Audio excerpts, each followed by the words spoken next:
देश में अभी तक जोरों का अकाल था। जब वो अनाज जो वे मिस्र से लाए थे समाप्त हो गया, तो उनके पिता ने उनसे कहा, फिर उधर जाओ और अपने लिए कुछ अनाज खरीद कर ले आओ। यूदा ने उसे उत्तर दिया, उस व्यक्ति ने हमें कड़ा आदेश दिया है कि जब तक तुम अपने भाई को अपने साथ न ले आओगे, तब तक मुझसे नहीं मिल सकोगे।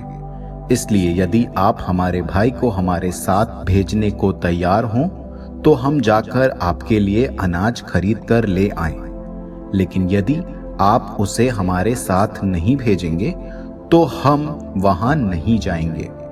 कारण उस व्यक्ति ने हमसे कहा है, जब तक तुम अपने भाई को अपने साथ न ले आओगे, तब तक मुझसे नहीं मिल सकोगे। इज़राइल ने कहा, तुमने मेरे साथ ये बुराई क्यों की और उस व्यक्ति को क्यों बताया कि तुम्हारा एक और भाई है?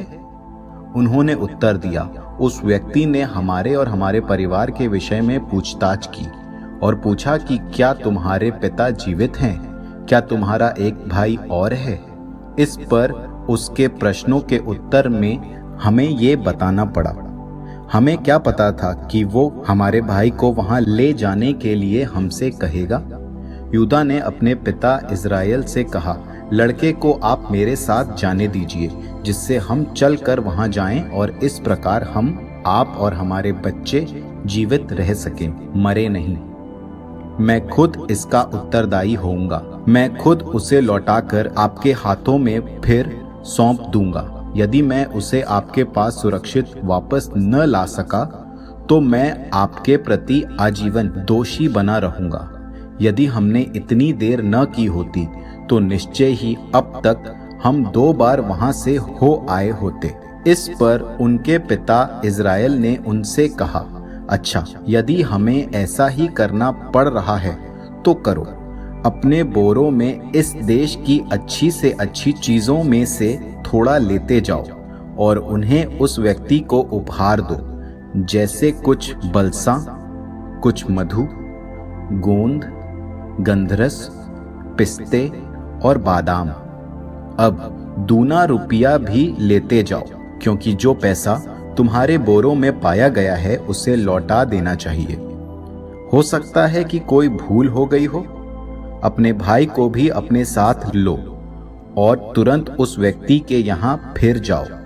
सर्वशक्तिमान ईश्वर ऐसा करे कि तुम उस व्यक्ति के कृपा पात्र बन जाओ और वो तुम्हारे उस भाई तथा बेन्यामीन को तुम्हारे साथ लौट आने दे। यदि ये बदा है कि मुझे अपनी संतान से वंचित होना है, तो मैं अपनी संतान से वंचित होऊंगा। उन लोगों ने उपहार, दूने रुपए और बेन्यामीन को साथ ले लिया। वे मिस्र के लिए चल पड़े और यूसुफ के पास पहुंचे। जब यूसुफ ने उनके साथ बेन्यामीन को देखा, तो उसने अपने घर के प्रबंधक से कहा, इन लोगों को घर ले जाओ और एक पशु मारकर भोजन तैयार करो, क्योंकि ये लोग दोपहर को मेरे साथ खाना खाएंगे। उस व्यक्ति ने यूसुफ की आज्ञा का पालन किया और वो उन लोगों को यूसुफ के घर ले गया। यूसुफ के घर लाए जाने के कारण वे लोग भयभीत थे। वे सोचते थे कि हम उस चांदी के कारण घर ले जाए जा रहे हैं, जो हमारे बोरों में पिछली बार रखी गई थी। वे लोग हमको घेर कर हम पर आक्रमण करेंगे, हमें दास बनाएंगे और हमारे गधे छीन लेंगे। इसलिए वे यूसुफ के घर के प्रबंधक के पास आकर फाटक पर ही उससे कहने लगे, महोदय, हम एक बार पहले भी अनाज खरीदने आए थे और जब हमने सराय पहुंचने पर अपने बोरे खोले, तो प्रत्येक की चांदी पूरी तौल के अनुसार बोरों के ऊपरी भाग में रखी मिली। इसलिए हम उसे वापस ले आए हैं। अनाज खरीदने के लिए हम और भी चांदी लाए हैं। हम नहीं जानते कि हमारे बोरों में हमारी चांदी किसने रखी थी। उसने उत्तर दिया, निश्चिंत रहो, घबराओ मत। तुम लोगों और तुम्हारे पिता के ईश्वर ने तुम्हारे बोरों में वो निधि रखी है। मुझे तो तुम्हारी चांदी मिली थी। इसके बाद वो सिमोन को उनके पास लाया। वो व्यक्ति उन लोगों को यूसुफ के घर ले गया। उसने उन्हें पैर धोने के लिए पानी दिया और उनके गधों को भी चारा दिलवाया। उन लोगों ने यूसुफ के लिए जो दोपहर को आने वाला था उपहार तैयार रखे, क्योंकि उन्होंने सुन लिया था कि उन्हें वहीं भोजन करना है।